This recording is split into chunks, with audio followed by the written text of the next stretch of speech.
우리가 지난주부터 열왕기서 계속 보고 있습니다. 그죠? 근데 제가 특별히 이 바이블 스터디 할 동안 열왕기서를 조금 특별한 관점 혹은 좀 다른 관점으로 보고자 하는데, 어떤 것이냐면 이 2022년에 저의 입장에서 읽지 않고 이 열왕기서를 처음 받았을 그때 어떤 그 이스라엘의 입장에서 한번 이제 열왕기를 좀 같이 읽어보고 싶다는 마음이 좀 계속 있습니다. 이 열왕기서가 주어질 때 그 이스라엘 상황은 어땠습니까? 북이스라엘은 진작 망하고 남유다도 완전히 망해서 바벨론으로 포로로 끌려온 그때가 이 열왕기서가 이제 기록될 당시에 이스라엘의 이제 상황이었다. 그죠? 포로로 잡혀 있는 이스라엘이 이제 고민하고 걱정이 아니고 질문하는 것이죠. 우리가 왜 망했나 하는 것입니다. 근데 이 질문이 조금 더 발전되어서 바벨론을 좀 돌아다니다 보니까, 우리 여호와 하나님이 저 바벨론의 신 마르둑한테 패배하셨는가? 하나님 힘이 없으셔가지고 우리가 망했나? 이런 질문 좀 발전됐다 그랬습니다. 거기에 그렇지 않다. 하나님 힘이 없어서 너희가 망한 것이 아니고 너희가 하나님께 불순종했기 때문에 그 신명기 28장의 그 말씀이 이루어져서 오히려 말씀의 능력이 너무 커서 너희가 망한 것이다 라는 것을 이제 가르쳐 주기 위해서 주신 것이 뭐다? 열왕기서라 그랬습니다. 그래서 이제 이스라엘이 신명기에 있는 언약을 통해서 너희가 그동안 이스라엘이 지금 다 망해서 포로로 와 있었지만 솔로몬 때부터 이스라엘이 완전히 망하기 전까지의 왕들의 어떤 이야기를 다시 한번 꺼집어내면서 이 신명기 28장의 어떤 약속을 따라서 왕들을 평가했을 때 이 왕 중에 누구도 남는 자가 없다라는 것입니다. 그래서 그 약속의 말씀이 성취가 된 결과 너희가 지금 포로가 되었다라는 것을 이제 가르쳐 주기 위한 것이다 그랬습니다.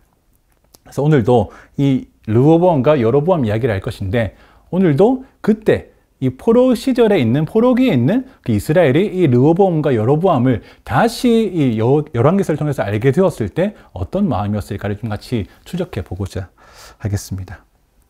그래서 계속 말씀드리지만 이 열왕기서가 지금 우리에게는 당시에 이스라엘의 왕들을 기록을 적어 놓은 역사 기록물처럼 보이지만, 사실 이스라엘에게는 애초부터 이것이 역사 기록물로 주어진 것이 아닌 것입니다. 이것은 우리가 왜 망했는지 그 질문에 대해서 하나님께서 아버지의 마음과 뜻을 담아서 가르쳐 주시는 어떤 이 선지자적인 메시지다. 설교와 가깝다라는 것이죠. 그래서 지금 우리가 이것을 열왕기서를 역사서로 보고 있지만 이 당시 이스라엘에게는 선지서처럼 느껴졌을 것이다라는 것입니다. 그 어떤 선지서, 하나님의 말씀이 선포되어지는 그 왕들의 이야기 속에서 지난주 솔로몬 어땠습니까? 하나님 앞에서 처음에는 잘 했는데, 그죠? 하나님께서 주신 지혜를 가지고 잘 재판하기도 하고 또 주신 부와 명예를 가지고 그 이스라엘이 평화롭게 잘 다스린 것이 솔로몬의 시작이었는데, 근데 갈수록 어떻더라? 솔로몬이 받은 그 부와 명예가 나중에 솔로몬에게 하나님께서 달아보시는 어떤 다림줄처럼 되어서 완전히 거기서 넘어지는 솔로몬을 우리가 봤습니다. 지혜를 재판하는 데 쓰지 않고 어떤 자기 소일거리처럼 쓰고, 그리고 부와 명예도 처음에는 하나님 주신 것에 만족하면서 평화롭게 살았는데 나중에는 솔로몬이 재물을 모으기 시작하더라. 이것이 솔로몬의 어떤 패착이었고, 또 두 번째 하나님 주신 사명이 있었습니다. 성전을 지으라는 그 사명이었는데, 근데 솔로몬은 그 성전 잘 지었는데, 근데 성전만 지은 것이 아니고 자기 왕궁도 더 크게 더 오랜 시간 동안 더 공을 들여서 짓고, 또 건축을 그것만 한 것이 아니고 자기 700명의 부인과 300명의 후궁을 위한 그 자기들 각자의 나라에서 들고 온 이방의 어떤 신전을 위한 그 산당도 다 지어주더라. 그래서 솔로몬 40년 내내 아마 그 건축이 끊이지 않았던 것이 그 시절의 이야기였을 것이다라는 것입니다. 두 번째 주신 사명, 성전 지으라는 것 잘 했지만 근데 성전만 짓지 않고 다른 것도 계속하면서 오히려 그것이 솔로몬한테 더 마음을 뺏겨버리는, 다윗의 길을 따라가지 않는 그런 일이 되었다는 것입니다. 솔로몬이 그렇게 하나님을 떠나서 다른 엉뚱한 짓을 하고 있을 때 하나님은 그저 솔로몬이 망할 때까지 지켜만 보신 것이 아닙니다. 하나님은 그때쯤에도 솔로몬이 산당을 지어서 왕비들을 따라서 같이 숭배하고 있을 때에도 그때 2번이나 나타나셔서 솔로몬아, 너 그렇게 따라가면 안 된다라고 말씀하셨음에도 솔로몬이 그것을 제대로 듣지 않았던 것입니다. 열왕기상 11장 9절에서 10절 읽어보겠습니다. 시작. 그러자 여호와께서 솔로몬에게 진노하셨습니다. 그가 이스라엘의 하나님 여호와에게서 마음을 돌이켰기 때문입니다. 여호와께서는 그에게 2번이나 나타나셨고 그 일에 대해 다른 신들을 따르지 말라고 명령하셨습니다. 솔로몬은 여호와의 명령을 지키지 않았습니다. 하나님은 솔로몬에게 계속 끊임없이 가르쳐 주신 것입니다. 지금 솔로몬 네가 다윗의 길을 따르지 않고 있다. 지금 네가 다윗의 마음을 잃어버리고 네가 데려온 왕비를 따라서 계속 이스라엘의 왕이 아니고 뭔가 다른 신들을 숭배하는 그 숭배자처럼 살아가고 있는 것을 좀 돌이켜야 되겠다라고 강력하게 말씀하심에도 불구하고 하지만 솔로몬은 이 말씀에 또 따르지 않았다는 것입니다. 이것의 어떤 결과는 여러분 처참했습니다. 그죠? 솔로몬이 성전을 만들고 봉헌한 다음에 하나님께서 솔로몬한테 나타나셔가지고 말씀을 주시죠. 어떤 말씀 주십니까? 지금 이 성전에 내 이름이 거하겠다. 하나님께서 함께 하시겠다 약속해 주십니다. 그런데 너나 네 아들이 여호와가 아니고 다른 신을 숭배하기 시작할 때, 가증스러운 것들을 계속 숭배하는데 돌이키지 아니할 때, 그때 어떻게 되겠다? 지금은 이 으리으리해 보이는 성전을 다 갖다 던져버리겠다. 그래서 나중에 어떤 사람들이 아니 분명 여기에 으리으리한 성전이 있었는데 지금 어떻게 된 일이죠? 라고 비웃음 당할 날이 오게 될 것이다. 라는 이 경고의 말씀을 같이 주셨었죠.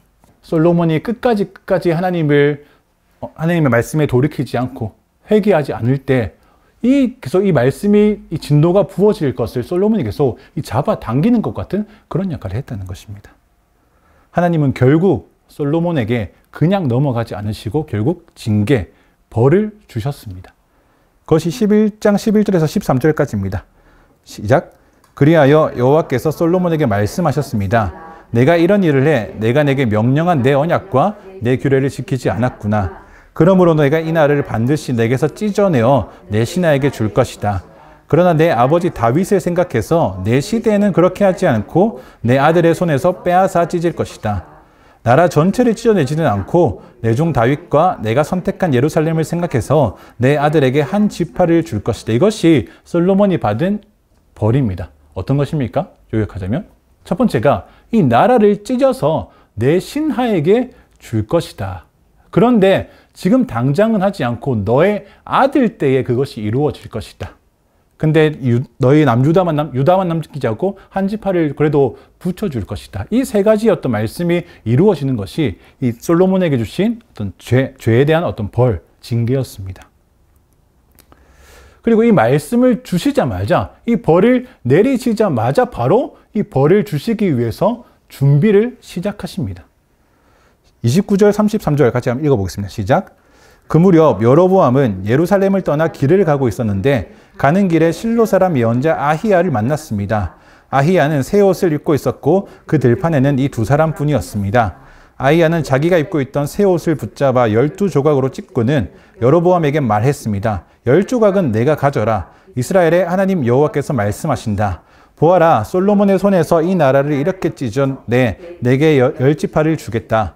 그러나 내 종 다윗과 내가 이스라엘 모든 지파들 가운데 선택한 예루살렘 성을 위해서 한 지파는 솔로몬이 갖게 하겠다. 내가 이렇게 하는 것은 그들이 나를 버리고 시돈의 여인 아스다롯과 모압의 신 그모스와 암몬 사람의 신 밀곰을 숭배했으며 그 아버지 다윗과 달리 내가 보기에 정직하지 않았고 내 규례와 법도를 지키지 않았기 때문이다.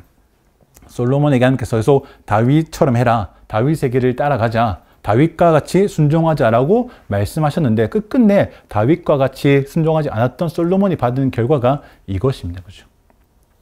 여러분, 하나님께서 말씀을 이루시고 그 뜻을 성취하시는데 주저함이 없으신 것입니다. 내가 너에게 이런 벌을 주겠다라고 말씀하시면 곧장 그 벌을 주실 준비를 시작하시는 것이 우리 하나님 말씀이 이루어지는 어떤 그 과정인 것입니다. 곧장 이제 여로보암이라는 이 사람이 아히야를 만나게 됩니다. 하나님께서 보내신 것이죠, 아히야를. 길에서 만났는데 갑자기 자기 옷을 12조각 찢어가지고 10조각을 너한테 주면서 하나님 이렇게 하신다라고 하나님의 뜻을 가르쳐 주시는 것입니다. 왜냐하면 솔로몬이 우상을 숭배했고 다윗의 마음을 담지 않았기 때문이다. 완전히 불순종했기 때문에라고 이제 가르쳐 주시면서 이 일들에 대해서 여로보암에게 가르쳐 주시는 것입니다. 근데 이것을 솔로몬이 어떻게 알았는지는 알 수 없지만 솔로몬이 어떤 이 사실을 알았습니다. 그래서 곧장 여로보암을 죽이려고 자객을 보냈든지 이렇게 시도를 합니다. 그래서 여로보암이 솔로몬을 피해 이집트로 달아나는 것이죠. 40절 읽어보겠습니다. 시작. 그러므로 솔로몬은 여로보암을 죽이려 했지만 여로보암은 이집트 땅으로 도망해 시삭 왕에게로 갔고 솔로몬이 죽을 때까지 그곳에 머물러 있었습니다. 이게 열왕기상에서 솔로몬이 한 일로 마지막으로 기록된 것입니다. 솔로몬이 뭐 했습니까? 마지막에 여로보암을 죽이라 했습니다. 그렇죠?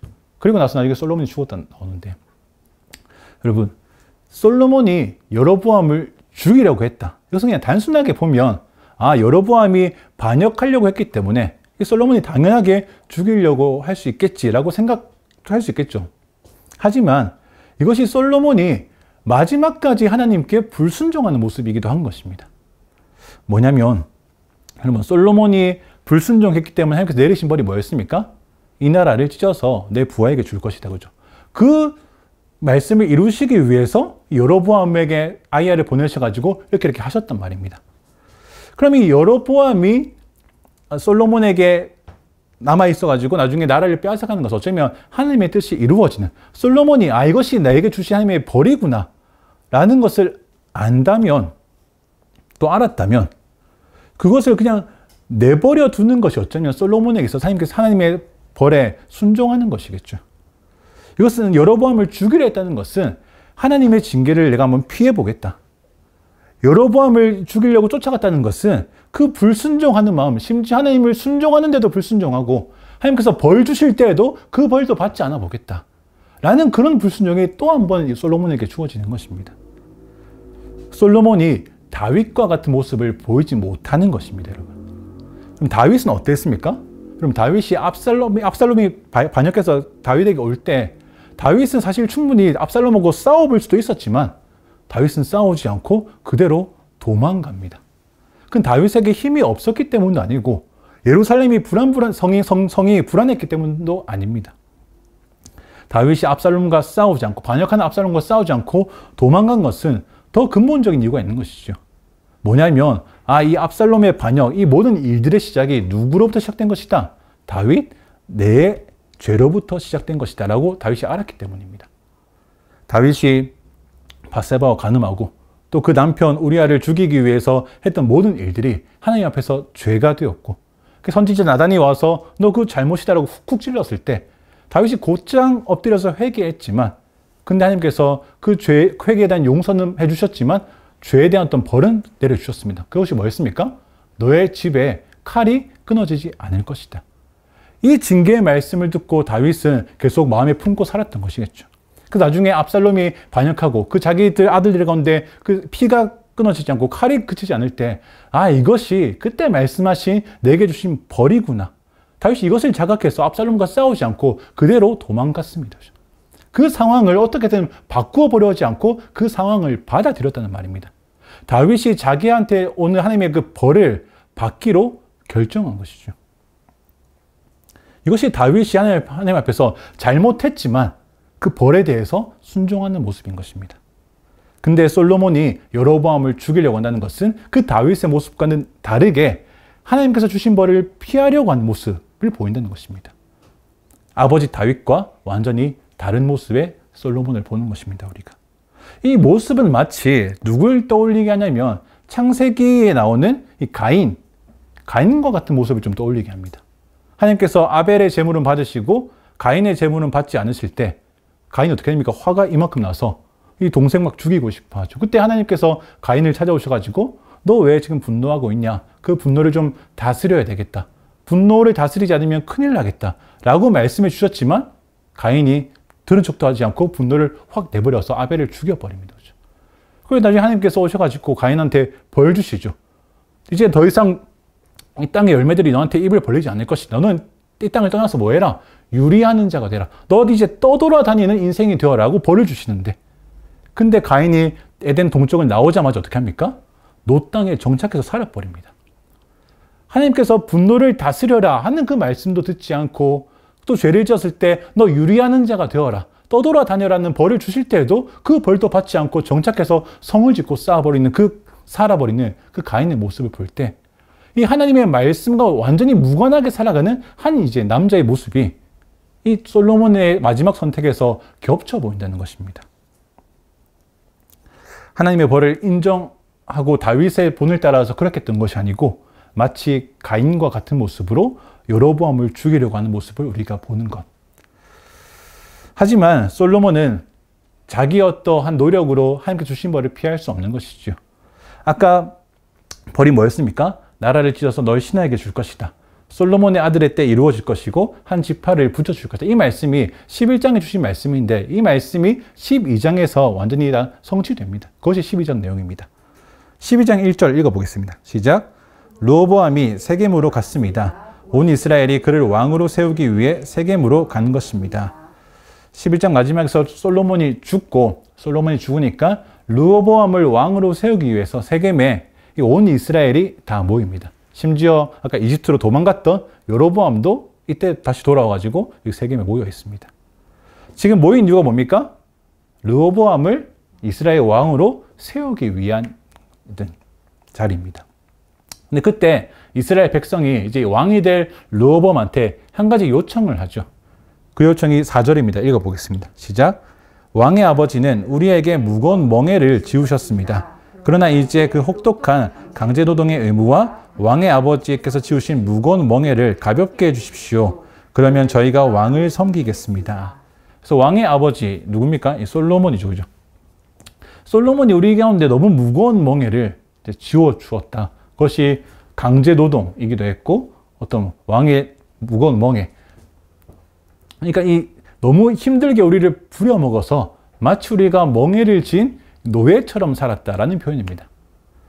아까 얘기했지만 솔로몬이 거의 40년 내내 건축한다고 모든 시간을 다 보낼 때 이 이스라엘 백성이 처음에는 좋은 마음으로 했을지 몰라도 끝나지 않는 이 일들 때문에 너무너무 힘들었던 것이죠. 우리가 마치 이스라엘의 백성이 아니고 아버지의 노예처럼 살았습니다. 이제 이것을 좀 가볍게 해주시면 이제 좀 선왕이 나타난 줄 알고 우리가 당신을 잘 섬기겠습니다. 라고 이렇게 좀 뭔가 제안을 하는 장면입니다. 어떻게 보입니까? 여러분 좀 정당한 요구처럼 보이지 않습니까? 너무 힘들었으니까 좀 덜 힘들게 해달라는 요청. 사실 정당한 요청이긴 한데 저는 볼 때마다 이 요구가 조금 아쉽습니다. 왜 아쉽냐면 이 백성들의 관심이 모두 이 현상에만 집중되어 있게 그렇습니다. 내가 지금 너무 힘드니까 날 좀 그만 힘들게 해주십시오라는 것이죠. 근데 조금 더 나아가서 왜 솔로몬이 우리를 이렇게까지 힘들게 했을까? 라는 생각을 할 수만 있었다면 이들의 요구는 좀 달라졌을 것입니다. 그저 내 짐을 조금 덜어주십시오가 아니고 르호보암 왕이요. 솔로몬 왕 처음에는 우리가 평화로웠습니다. 근데 어느 순간부터 우리가 평화롭지 않게 됐는데 우리가 잘 보니까 솔로몬이 하나님의 말씀에 불순종하는 그 즈음부터 이 일이 시작된 것 같습니다. 그러니까 당신은 솔로몬이 처음 했던 그 시절처럼 하나님께 순종을 잘하고 하나님께 지혜를 또 잘 받아서 하나님의 정의와 공의와 그 햇새대로 다스리시는 그런 하나님께 완전히 순종하는 그런 왕이 되어 주십시오. 라고 이제 이렇게 부탁했으면 얼마나 좋았을까 하는 것입니다. 그렇게 되면 다시 이것은 따라오는 것이죠. 그런데 그런 것을 이스라엘 백성한테 요구하는 것은 좀 너무 큰 일이다 싶죠. 그들은 르호보암이 하나님을 잘 따르기 원합니다라는 고백까지 가지 못하고 그저 내일부터 내 삶이 좀 편했으면 좋겠습니다 하는 정도로 그치는 것입니다. 얼마나 힘들었으면 이런 얘기를 할까 해서 좀 이해되기도 하지만 또 한편으로는 이왕 이렇게 왕한테 이제 한번 이야기할 거면 그 언약 백성이라는 그 이름에 좀 걸맞은 요구와 요청을 하면 어땠을까 하는 아쉬움이 같이 있는 것입니다. 우리도 마찬가지인 것 같습니다. 이 백성들처럼 내 몸 하나 편하고 싶다는 생각이 우리의 어떤 모든 마음과 생각을 지배하게 되면 우리의 소원이 여기에서 멈추는 것입니다. 이 비슷한 요구만 우리 입에서 나오는 것이죠. 지금 내 이 상황을 조금만 더 편하게 할 방법이 없을까 하는 것. 진정한 평화이신 하나님을 찾는 것보다 잠깐의 이제 내 몸의 보신을 찾는 것이죠. 이런 갈망의 끝은 어디로 가겠습니까? 진정한 평화이신 하나님을 찾기보다 잠깐의 내 안식에만 몰두하는 이 모든 어떤 이 갈망은 결국 어디로 향하게 되어 있냐면 교회 안 다니는 삶이 더 편하다 라는 목적지로 가게 되어 있습니다. 사실 이건 제 어떤 주변의 사람들의 입으로 나온 이야기입니다. 교회 안 다니니까 이렇게 편할 수가 없어요. 편하겠지. 근데 그게 진짜 편한 게 아니란 걸 아셔야 됩니다. 교회 안 다니니까 말씀 안 지켜도 되고 기도 안 해도 되고 기도와 말씀이 어떻게 생각하는 건지 모르겠지만 그렇게 되더란 말입니다. 교회 안 다니는 것이 안 다니는 삶이 편하다 라는 결론으로 여러분 절대 가지 않으셔야 되겠습니다. 그러기 위해서는 이렇게 우리 어떤 눈이 내일부터 내 삶이 좀 편했으면 좋겠다 이 이전에 내가 내일부터 하나님과 다시 동행했으면 좋겠다 이거 갈망으로 바뀌셔야 된다는 것입니다. 잠깐 누워서 있는 것보다 참된 평화의 신 하나님을 찾아가는 것 이것이 우리의 삶의 소원이시기를 축복합니다. 어쨌든 이 백성들의 요구에 르호보암은 고민합니다. 그래도 뭔가 왕이 되는 첫 순간에 처음 받는 요청인데 그냥 무시할 수는 없겠죠. 그래서 이것을 가지고 이 솔로몬 왕 때부터 섬겼던 그 어르신들하고 한번 상의하는 것이죠. 이 이야기 들으셨죠? 제가 어떻게 하면 되겠습니까? 하고 이제 어르신들하고 이렇게 상의하니까 그 어르신들 뭐라고 답해 줍니까? 저 백성들이 좀 요구가 일리 있지 않습니까? 어차피 이스라엘 왕이라는 게 백성들을 섬기는 자리인데 한번 그렇게 좀 이렇게 섬겨 주십시오 라고 이렇게 답을 합니다. 그죠? 하지만 르호보암은 그 대답을 마뜩지 않아 합니다. 그죠? 왜냐하면 르호보암 마음이 이미 그러고 싶지 않았기 때문입니다. 자기가 듣고 싶은 얘기는 그게 아니었던 것이죠. 그래서 그 말 들었지만 일단은 킵해두고 옆에 있던 자기가 어릴 때부터 같이 자라온 그 젊은이들하고 다시 한번 이야기하기 시작합니다. 이 젊은이들은 르호보암하고 어릴 때부터 자랐기 때문에 르호보암이 뭘 원하는지 정확하게 알겠죠. 그래서 다른 얘기하지 않고 르호보암이 듣고 싶어하는 그 얘기를 딱 해줍니다. 그들 지금 너무 편합니다. 오히려 더 빡세게 굴려야 나라가 잘 돌아갑니다. 그들 말에 휘둘리지 말고 더 세게 하겠다고 강력하게 초장부터 기선제압을 합시다. 이렇게 하는 거죠. 르호보암 듣기에 그 말이 너무 좋았습니다. 더 좋았더라. 그래서 그 말 그대로 다음날 3일 뒤에 이스라엘 백성한테 가서 얘기해 줍니다. 나 결정했다. 너희에게 이렇게 할 것이야. 그죠? 13절 14절입니다. 읽어보겠습니다. 시작. 왕은 그 백성들에게 거친 말로 퉁명스럽게 대답했습니다. 노인들에게서 받은 조언을 무시하고 젊은이들의 조언을 따라 말했습니다. 내 아버지께서 너희 멍에를 무겁게 하셨다고 했느냐? 나는 더 무겁게 할 것이다. 내 아버지께서 너희를 채찍으로 치셨다면 나는 전갈로 칠 것이다. 백성들이 지금 멍에가 너무 무거우니까 좀 가볍게 해주십시오라고 요구했는데 지금 르호보암 말은 뭡니까? 지금 너희가 무겁다라고 느끼는 그 멍에가 아마 앞으로 너희가 가장 가벼운 멍에가 될 것이다. 이 얘기하는 거죠. 내일부터 더 무거워질 거니까 각오 단단히 하자. 우리 아버지께서 채찍으로 쳤다면 나는 정갈로 칠 것이다. 어떻게 이런 생각을 할까요? 그죠? 완전히 백성들을 섬기는 말이 아니고 뭡니까? 선전포고를 해버리는 것입니다. 그죠? 나는 이렇게 하겠다. 솔로몬이 왕 됐을 때 그 처음 모습하고도 르호보암이 이미 너무 멉니다. 그죠? 그래도 솔로몬은 초창기에는 지혜를 듣기 원했습니다. 왜? 하나님, 이 주의 백성들을 내가 어떻게 잘 섬기겠습니까? 잘 다스리겠습니까? 주님의 지혜를 주셔야 이 주의 백성들을 내가 잘 섬길 수 있겠죠. 라는 어떤 것이 그래도 솔로몬 초창기의 마음이었는데 르호보암은 이미 그 솔로몬의 초창기는 넘볼 것도 없이 완전히 그 악한 솔로몬보다 더 악하게 시작하는 것입니다. 솔로몬 통치 후기가 별로였어? 내 통치 시작은 더 별로가 될 거야. 이 얘기하는 거죠. 이 르호보암은. 여기에 백성들이 화가 이만큼 나가지고 르호보암을 바로 반역해버리는 것이죠. 그것이 그 다음 이야기입니다. 16절 읽어보겠습니다. 시작. 온 이스라엘은 왕이 자기들의 말을 듣지 않는 것을 보고 왕에게 대답했습니다. 우리가 다윗과 무슨 상관이 있는가? 우리가 이새의 아들에게서 무슨 유업을 받겠는가? 이스라엘아, 내 장막으로 돌아가라. 다윗이여, 당신 집안이나 돌아보라. 그러고 나서 이스라엘은 자기 장막으로 돌아갔습니다. 여러분, 화가 나도 그죠? 해야 될 말이 있고 하지 않아야 될 말이 있는 것인데 이스라엘 백성들은 화가 이만큼 나서 해서는 안 될 것 같은 말을 해버립니다. 그죠? 뭡니까? 우리가 다윗과 무슨 상관이 있겠습니까? 이 다윗의 집안 아들 당신은 당신 집안이나 그냥 통치해 보십시오라는 것이죠. 유다 지파나 좀 돌보시지 다른 지파들은 당신이 통치할 지파가 되지 않을 것입니다 라고 또 이야기하는 것이죠. 이 르호보암의 선전포고에 이 백성들도 같이 선전포고를 같이 맞불을 놓아버리는 것입니다. 근데 이게 홧김에 하기엔 너무 큰 말입니다. 그죠?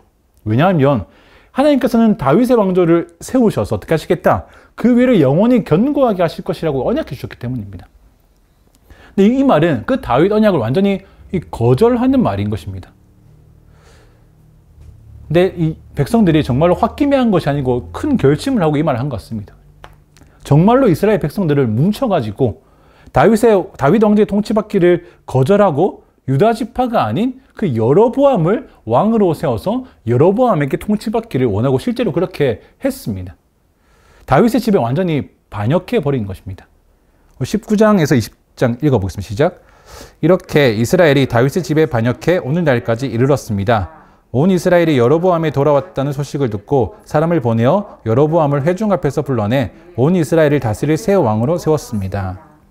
이렇게 이스라엘이 분열되었습니다. 예루살렘을 중심으로 아까 르호보암, 내가 너희를 정갈로 치겠다 했던 르호보암이 예루살렘 남아있고 나머지 다가 이제 배반해서 북쪽으로 올라가서 북이스라엘을 만드는 것이죠. 그래서 이렇게 나누어져서 르호보암을 시작한 유다 지파, 그리고 유다 지파가 아니고 유다 지파뿐 아니고 이 베냐민 지파가 그래도 하나님께서 남겨주셔가지고 이 두 지파를 합쳐가지고 남유다라고 부르고 나머지 지파를 다 합쳐서 이제 북이스라엘이라고 부르는 것입니다. 그죠? 그래서 유다 지파와 베냐민 지파를 제외한 모든 지파들이 이 북쪽에서 여로보암의 통치를 받으면서 이 자기들만의 어떤 그 왕정을 다시 시작하는 것입니다. 여기서부터 이제 분열 왕국이 시작된 것입니다. 그래서 결국에 이때부터 이 유다 지파와 베냐민 지파를 빼고 모든 지파가 다 다윗 왕조를 떠난 지파가 되었고, 이때부터 유다 지파와 베냐민 지파만 다윗 왕조를 지키는 이 남유다 왕국이 되었던 것입니다. 이게 이 다윗 왕조를 지키는 어떤 지파, 이 내가 베냐민 지파다, 내가 유다 지파다, 이게 그래서 나중에는 이 유대인들 가운데 이 자랑거리, 뭔가 좋은 스펙이 되는 것입니다. 왜냐하면 이 나누어진 북이스라엘과 남유다 가운데 이 북이스라엘이 먼저 망하죠. 근데 북이스라엘이 망할 때 누구한테 망하냐면 아시리아한테 망하는데, 아시리아는 그때 자기들이 정복한 국가한테 어떤 정책을 썼냐면, 자기들이 A국가, B국가, C국가를 정복했으면 이 A국가, B국가, C국가 민족들을 다 섞어버려서 한 땅에 A 민족도 있고 B 민족도 있고 C 민족도 있고 여기도 이렇게 있고. 근데 아수르는 그때 굉장히 강한 나라였기 때문에 세 개만 잡은 것이 아니고 그 동네 패권을 다 쥐었습니다. 그러니까 한 동네에 이 몇 개인지 셀 수도 없을 많은 민족들이 이제 살게 된 것이죠. 그래서 북이스라엘에 살았던 그 지역도 그렇게 됐습니다. 그래서 몇 년만 지나면은 한 십수년, 20년, 100년만 지나면 내가 누구 민족이지? 내가 어떤 민족이지? 이 정체성을 말할래야 말할 수 없는 상태에 빠지는 것이 이 북이스라엘의 어떤 상황인 것입니다. 근데 나중에 남유다는 좀 버티다가 이제 바벨론하고 페르시아한테 망하는데, 근데 이 바벨론과 페르시아는 그렇게 아수르처럼 막 섞어버리는 어떤 그런 이제 정책이 아니고, 그래도 뭔가 민족은 좀 이렇게 지켜주는 그런 이제 좀 친절한 정책을 이제 썼던 것이죠. 그래서 남유다가 포로 생활하다가 귀환해서 예루살렘 돌아왔는데, 자기들은 여전히 유다 지파와 베냐민 지파로서 남아있는데, 저 북이스라엘에 있는 저 사마리아 근처에 있는 모든 사람들은 저게 누구 지파다라고 이제 말할 수 없는 처지가 되어버린 것이죠. 그래서 이 혼혈 민족을 굉장히 중시했던 이 유대인들 가운데서 남유다는 굉장히 이제 이 순결한 지파가 되었고, 이 북이스라엘은 사실 상대해주기도 싫은 아주 이 혼잡한 지파가 되어버려서 나중에 이 사마리아 사람들과 유대인들 사이의 어떤 이 갈등의 시작이 여기서부터 시작되는 것이죠. 그리고 실제로 또 나중에 내가 유다 지파다, 베냐민 지파다라는 것은 또 유대인들 사이에서 굉장히 이 자부심 있는 그런 스펙이 되는 것이죠. 바울이 빌립보서에서 그런 얘기를 합니다. 내게 유익하던 것을 이제 내가 그리스도를 위해 다 해로운 것으로 여긴다라는 말씀하면서, 나도 육체로만 따지면 자랑할 것이 많은 사람이야. 나는 8살 때 아니죠. 태어난 지 8일 만에 할례를 받았고, 내가 히브리 사람 중에 히브리 사람이다. 나 베냐민 지파다라고 그렇게 얘기합니다. 나도 그렇게 육체적으로 얘기할 때 빠질 것이 없다. 나 베냐민 지파야 라고 자랑할 수 있지만, 근데 내가 그리스도를 만난 이후에 이런 것들을 다 뭐로 여긴다? 배설물처럼 여긴다. 이전에는 내가 베냐민 지파인 것을 그렇게 자랑하고 살았지만 지금은 예수 그리스도를 향한 지식이 가장 고상한 것인 줄 알아서 이제 그것들을 쳐다볼 수도 없게 돼버렸다 라고 얘기하는 것이 그때 바울의 고백인데, 그 바울의 고백의 어떤 그 근거가 이제 이런 데서 나오는 것입니다. 내가 베냐민 지파다라는 것. 어쨌든 그렇게 북이스라엘과 남유다로 나뉘어서 이렇게 시작되는 것이죠. 그럼 우리 여기서 여로보암에 대해서 한번 생각해 볼 필요가 있겠습니다. 그죠? 뭐냐면 이 여로보암 입장에서는 뭔가 억울한 포인트가 있겠다는 것입니다. 지금까지 여러분 이 일주 중에서 여로보암이 딱히 잘못한 게 있습니까? 그죠? 없죠. 지금까지 여로보암이 나온 게 없습니다. 그죠? 이 나라가 분열된 것은 누구의 죄 때문에? 솔로몬의 죄 때문에 일어난 일이고, 근데 그것이 진짜로 실현하게끔 만드는 어떤 기폭제는 뭐였습니까? 르호보암의 어떤 그 결정이었습니다. 그리고 백성들이 먼저 다윗 왕조를 조롱하면서 떠났고, 그래서 여로보암을 북이스라엘 통치자로 백성들이 삼아버렸습니다.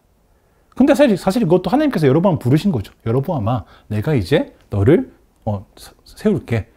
옷 찢어진 옷 10개 받고 있어. 하나님께서 여로보암을 부르셔서 세우셨습니다. 근데 그 다윗 왕조를 떠난 지파의 삶이라는 것이 사실 노아의 방주 밖으로 나가서 헤엄치는 것하고 비슷한 일인데, 침몰할 것이 예상되는 배에 그 위태위태한 나라의 왕으로 부름받은 여로보암은 내가 뭘 잘못했죠? 라는 말이 나올 수도 있지 않겠냐는 것입니다. 제가 이때쯤 여로보암이었으면 이것이 나를 위해서 유익한 일이 아니겠다라는 생각이 들었을 것 같습니다. 내가 뭘 잘못했길래 이 위태위태한 배를 타는 선장처럼 내가 선택되었습니까? 라고 항변할 수 있다는 것입니다. 근데 여로보암의 죄도 사실은 그 이스라엘을 분열하게 만들었던 그 솔로몬의 죄와 별반 다르지 않다고 이야기합니다. 여로보암이 처음 아이야 선지자를 만나서 하나님께서 너에게 10지파를 주실 것이다 라고 말씀하시는 그때 말씀으로 잠깐 돌아가 보면 11장 37절에서 38절 읽어보겠습니다. 시작. 그러나 내가 너를 택하리니 너는 내 마음이 원하는 대로 모든 것을 다스릴 것이며 이스라엘의 왕이 될 것이다. 만약 내가 내 종 다윗이 한 것처럼 내가 무엇을 명령하든지 다 순종하고 내 길로 가며 내가 보기에 정직히 행동해 내 규례와 명령을 지키면 내가 너와 함께하고 내가 다윗을 위해 영원한 집을 세운 것 같이 너를 위해서도 영원한 집을 세우고 이스라엘을 내게 줄 것이다. 하나님께서 여로보암을 부르시면서 약속하십니다. 여로보암한테 네가 다윗이 한 것처럼 하면 내가 너를 위해서도 영원한 집을 세워줄 것이다. 마치 하나님께서 다윗에게 해주신 그 다윗 언약과 좀 비슷한 그 정도의 좀 버금가 보이는 그런 약속을 여로보암에게 탁 해주시는 것입니다. 하나님의 뜻에 순종할 때 받게 될 복에 대해서 여로보암이 약속의 말씀으로 받는다는 것입니다. 그러면 이 약속을 받았으면 여로보암은 북이스라엘의 왕이라 하더라도 이것이 한 번에 망할 나라는 아니겠구나. 왜? 하나님께서 내가 다윗처럼 하면은 이 나라를 지켜주시겠다라고 약속해 주셨기 때문에. 그럼 이제 북이스라엘의 첫 왕이 됐던 여로보암은 그래, 내가 북이스라엘에게 이 약속의 말씀이 성취되도록 한번 잘 살아봐야겠다. 날마다 다윗 어떻게 사는지 한번 찾아보고 그렇게 좀 따라해보고 하나님 무엇을 명령하시든 내가 좀 순종하고 하나님 보시기에 정직히 좀 행동하고 하나님의 명령을 좀 지키고 하나님 나와 함께 하신 것을 또 믿음으로 고백하고 그렇게 내가 살아야지. 하나님 뜻에 온전히 순종하는 나 여로보암이 되어야지. 화이팅! 이렇게 했다면 좋았겠으나 근데 여로보암은 왕이 되자마자 이 하나님의 언약을 완전히 새까맣게 까먹은 것처럼 행동하기 시작합니다. 여로보암 왕이 되자마자 하나님께서 자기를 불러주신 것이 아니고 내가 내 스스로 이스라엘의 왕이 된 것처럼 행동하기 시작합니다. 마치 자기의 능력처럼 왕에 오른 그 사람처럼 자기가 차지한 이 왕의 보좌를 지켜야 하는 어떤 그런 강박에 빠져서 살아가기 시작합니다. 그런 여로보암은 계속 평생을 어떻게 사냐면 초조함, 불안함으로 살아가는 것입니다.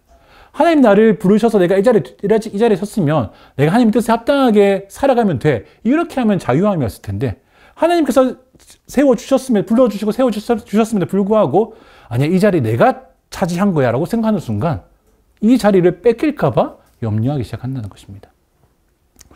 그 왕자리를 뺏길까봐 불안한 여로보암의 그 불안함과 초조함을 아주 증폭시키는 모습이 있었는데 뭐냐면, 이스라엘 백성들이, 자기 백성들이 명절 때만 되면, 안식년 때만 되면, 또 뭐만 되면 예루살렘 성전 가서 제사하고 오는 것이 너무너무너무 불안한 것이죠. 왜 그렇습니까? 이 눈에서 멀어지면 마음에서도 멀어지고, 눈에서 가까워지면 마음에서 가까워지는 것처럼, 지금은 내 백성이지만, 지금은 또 뭐 아무 일은 없지만, 자꾸 때가 돼서 예루살렘 가서 로보암 얼굴 한번 보고, 또 성전 가서 한번 제사 한번 하고, 또 한번 그렇게 하다 보면은 자연스럽게 마음이 내가 아니고 르호보암을 향하지 않겠는가. 지금이야 욱해서 다윗 왕조 잘 살아가고 나왔지만 계속 그렇게 가다 보면은 다시 다윗 왕조로 돌아가야 되는 것 아닌가.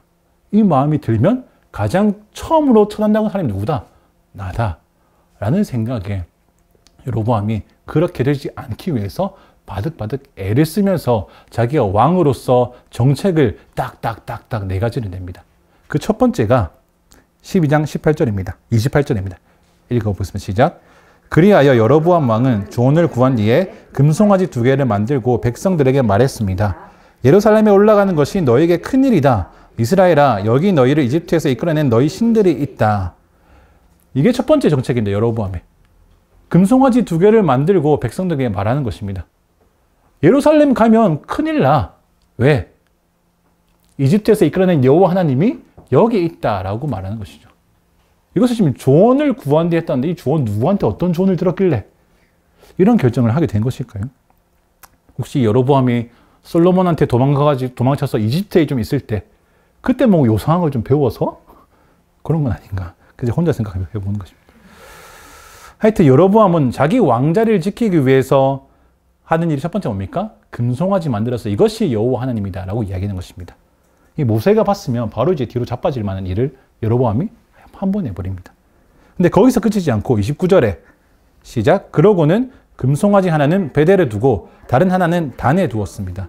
사실 금송아지 만든 이유가 이것입니다.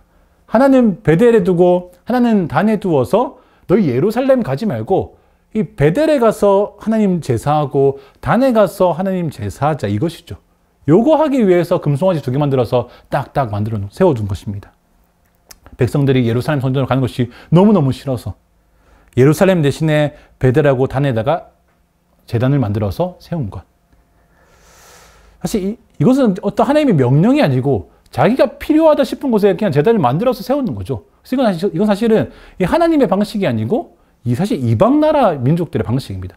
자기가 필요한 곳에, 적정한 곳에 제단 만들어서 그 신상 올려두는 것.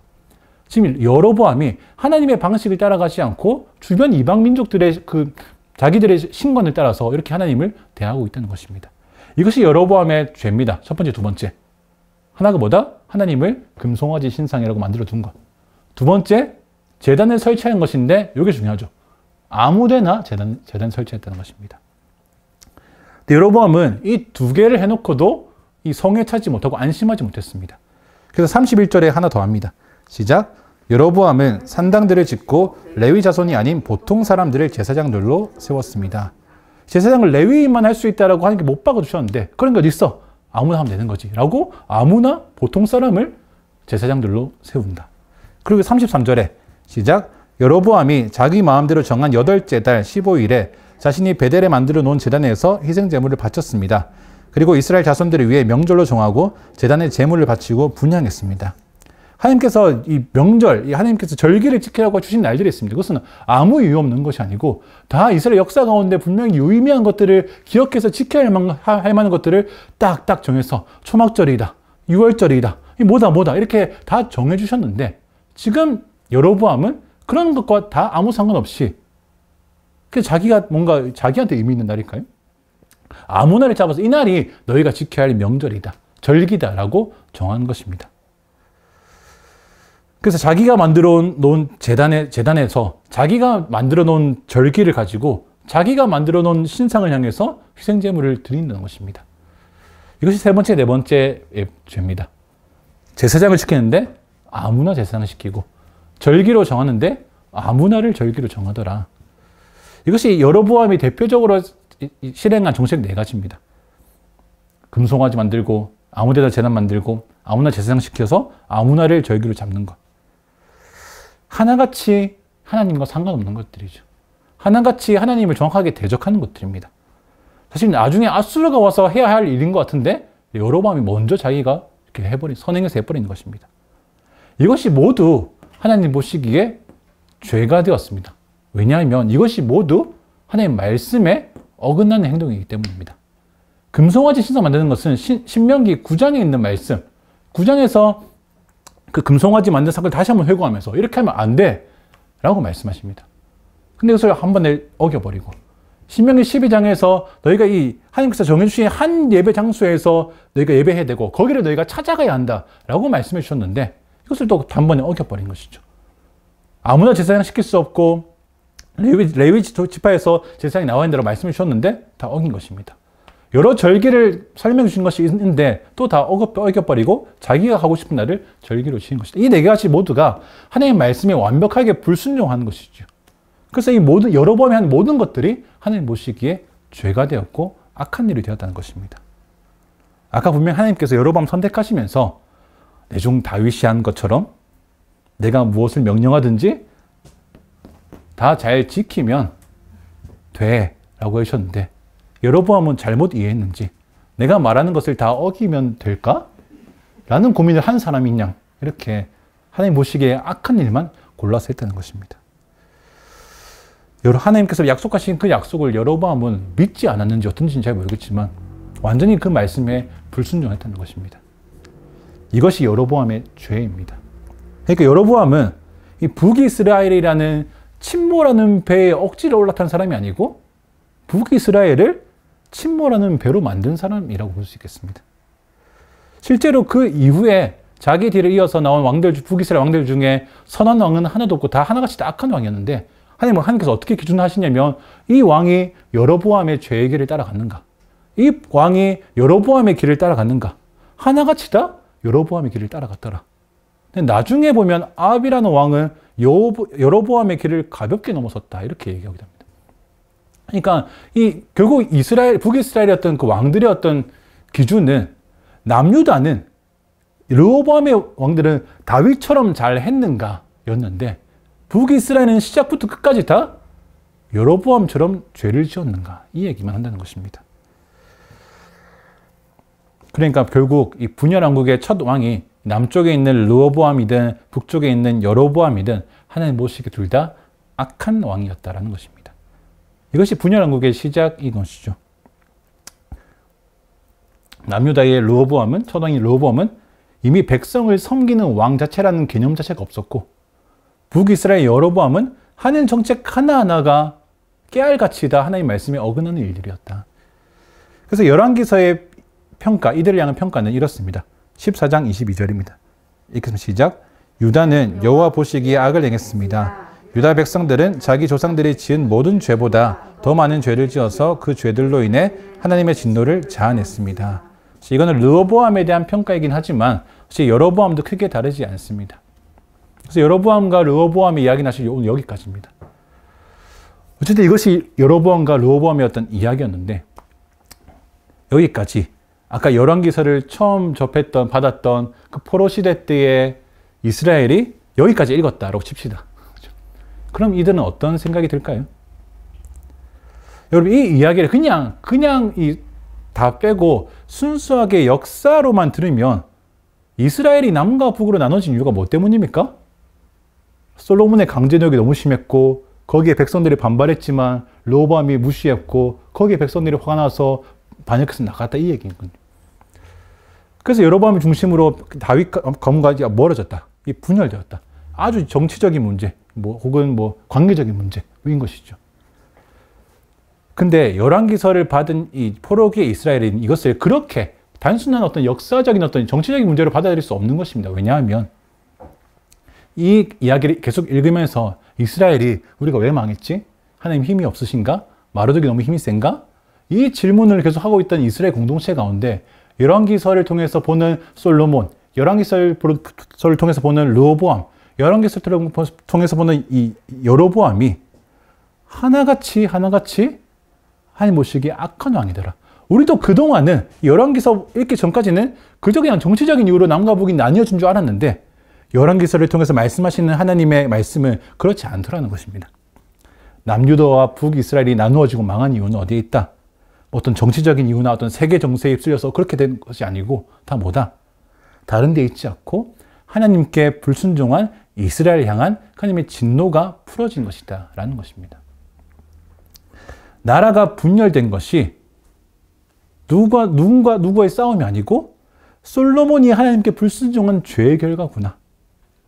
하나님께서 솔로몬 징계하시는 그 말씀이 하나하나 다 이루어진 것이구나. 다시 보자면 나라를 찢어서 신하에게 줄 것이 누구를 통해서 이루어졌습니까? 여로보암을 통해서 이루어졌습니다. 그 솔로몬이 아니고 르호보암 때에 이루어졌고 그래서 한 지파를 붙여줄 것은 이 베냐민 지파가 함께 붙여지는 것으로 다 성취된 것입니다. 12장에서. 아, 이렇구나. 우리 나라의 역사 가운데 일어난 이런 일들이 그저 개개인의 어떤 알력 다툼인 줄 알았는데 열왕기서를 통해서 말씀하시는 것을 보니까 그런 인간적인 세속적인 관점이 아니고 완전히 다른 관점이 있는 거구나. 어떤 것? 우리가 언약 백성으로서 하나님 말씀에 따라 합당하게 살아가야 하는데 그렇게 살지 않았구나. 아주 오랜 기간 동안. 그런 이유에서 우리가 지금 여기에 있는 거구나 라고 이 포로 시대의 이스라엘이 깨닫기 시작하는 것입니다. 북이스라엘의 여로보암도 남유다의 르호보암도 다 이 다윗 언약이라는 이 귀중한 언약을 받아 놓고서도 그럼에도 불구하고 그것을 버려버리고 하나님을 떠났구나. 이것을 깨닫는 것입니다. 그런데 이것을 깨닫는다는 것은 또 다르게 얘기하면 우리가 살 길은 다시 우리가 회복되어야 할 길은 또한 다른 데 있는 게 아니구나를 같이 있게 되는 것입니다. 우리나라가 망한 것이 뭔가 세계 정세 안에서 아수르가 너무 셌고 바벨론이 너무 셌기 때문에 그래서 망한 것이 아니라면 지금 우리가 해야 할 일도 바벨론에 붙거나 페르시아에 붙거나 내가 어느 나라에 붙어볼까 이거 고민하는 것이 할 때가 아니구나를 아는 것이죠. 이 때가 지나고 하나님께서 우리를 자유케 하신 날이 올 것이다. 그날을 위해서 우리가 준비하고 예비된 자가 되어야 되겠다. 우리가 주님의 말씀에 불순종해서 이렇게 되었다면 지금 우리가 해야 할 것은 다시 주님께로 돌아가는 것이구나. 이것을 깨닫는 것이 너무너무 중요한 것입니다. 또 그것을 깨달으라고 열왕기서를 이스라엘 가운데 주신 것이죠. 그럼 이 깨달음이 얼마나 중요한지 모릅니다. 우리도 때때로 우리 가운데 닥친 어떤 고난이나 어떤 이 어려움이 있을 때 내가 왜 이런 고난을 당했는가? 라는 지금 원인을 찾기 위해서 아주 무던히 애를 쓸 때가 많습니다. 사실 거의 다 그렇게 되죠. 근데 하나님께서 열왕기서를 주신 것이 이 모든 일의 원흉을 찾아내라는 의도가 아닌 것이죠. 이 모든 일의 원흉을 찾아내라는 것이 아니고 누굴 제일 원망할까 이것을 알아내라는 것이 아니고 다시 지금 너희가 회개하고 주님의 선하심을 붙들고 다시 그 약속 붙들고 주님 앞에서 자백하며 회개하기 시작할 때 그 길만이 하나님께 돌아오는 그 길만이 너희가 살 길이다라는 것을 알려주시는 것처럼 동일하게 우리의 삶도 내가 왜 이런 고난을 당했는가 이것을 너무 지나치게 집착해서는 또 안 된다는 것입니다.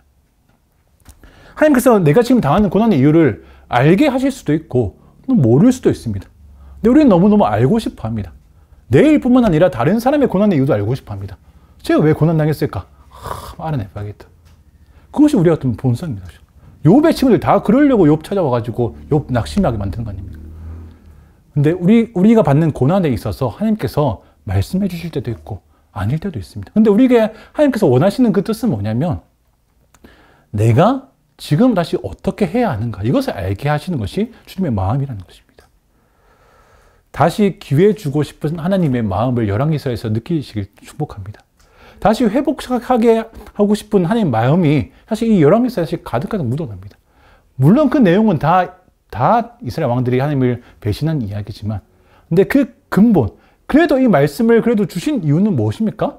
이스라엘 백성을 회복하기 위해서 다시 데리고 나오기 위해서인 것이죠. 완전히 버려버렸다면 이스라엘 하나님께서 완전히 버려버렸다면 열왕기서를 주실 이유도 없는 것입니다. 평생 모르고 죽으면 끝이지. 근데 하나님께서 열왕기 주셨을 때 다시 이스라엘 백성을 회복해 하시고 싶은 그 마음이 있는 것이죠. 모든 성경이 다 그런 것입니다. 우리가 인간 가운데 그냥 주신 것이 아니고, 그냥 뭐 이 지적인 유흥을 맛보라 이것이 아니고, 우리를 살리시기 위해서, 우리를 회복해 하시기 위해서, 우리가 다시 한번 기회 주시기 위해서 우리가 말씀하신다는 것입니다.